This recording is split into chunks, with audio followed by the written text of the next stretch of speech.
Hello, today I'm going to review Suicide Squad, the third installment in the DC Extended Universe. Now we are having another movie this year based on a DC Comics, but this time it's all about the supervillains. So I've become very excited to see this movie ever since it was first announced, and I want to see how would they make a movie with all supervillains, as well as seeing the trailers. I saw it with my uncle in IMAX 3D, and I actually think this film is great.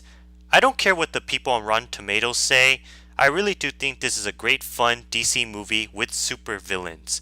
Now I'm going to tell you why I enjoy this movie without any spoilers. The story of this film took place after the events of Batman vs Superman Dawn of Justice.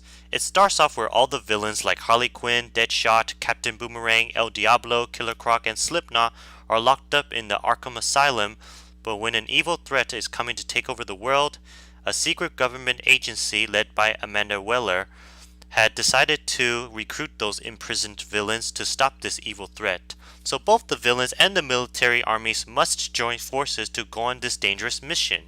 While it is interesting to see supervillains can sometimes save the world, the story of this film was a bit sloppy. Seriously, David Ayer did a wonderful job writing the script for films like U-571 and Training Day, not so much in this film. The special effects in this film, I think, are really good.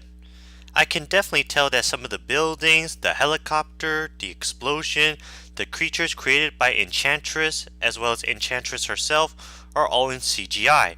The makeups of the Joker, Harley Quinn, Killer Croc, and El Diablo are very unique and creative. The costume designs in this film are also well done. The action scenes in this film are very cool and awesome to look at. I really had so much fun seeing the gun shooting scenes, the fight scenes, and the destructions. Now for the acting, directing, and music. Let's start with Deadshot, played by Will Smith, one of my favorite actors. I think he did a splendid job playing that expert masked man assassin who is one of Batman's enemies that has the skills to assassinate people with his guns and knives. The one thing he does care for is his daughter.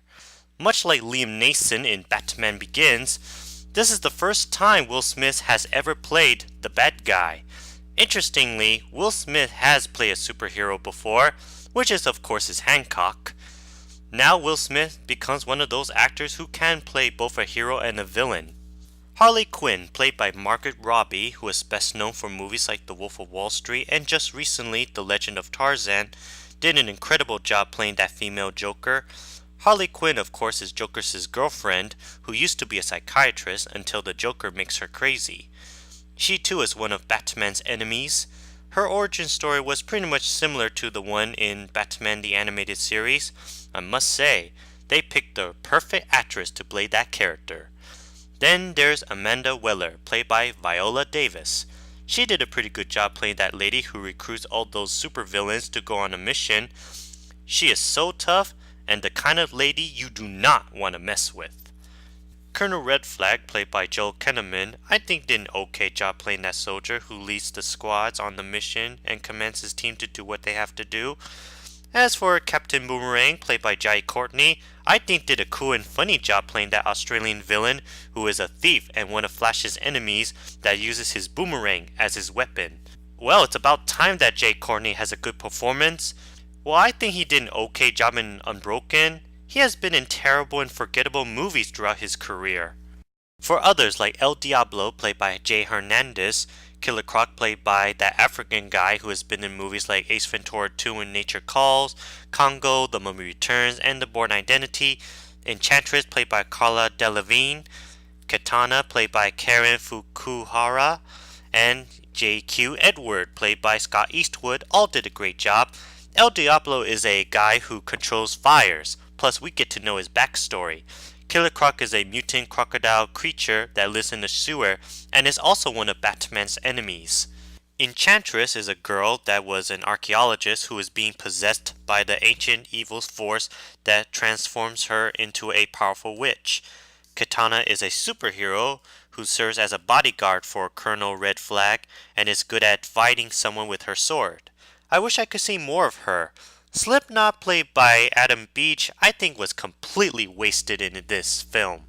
Now for the new Joker, played by Jared Leto. I think he did a nice job playing that evil psycho clown who is Batman's #1 enemy that is the most powerful crime lord of Gotham City. I really do enjoy the love relationship between him and Harley Quinn. However, he's not really in this film too much. Even though Jared Leto's performance as the new Joker was good, he's not as wonderful as the late Heath Ledger, Jack Nicholson, and Mark Hamill, who did the voice. The best Joker for me will always be Heath Ledger. Ben Affleck as Batman only made a cameo appearance in this film. David Ayer, I think, did a decent job directing this movie. He is good at directing action sequences in films though. The music composed by Steve Price was very action-packed to listen to. Some of the pop songs and rap songs are fun to listen to, but I felt that few of them are out of place. Overall, this is a great fun, enjoyable DC movie with supervillains.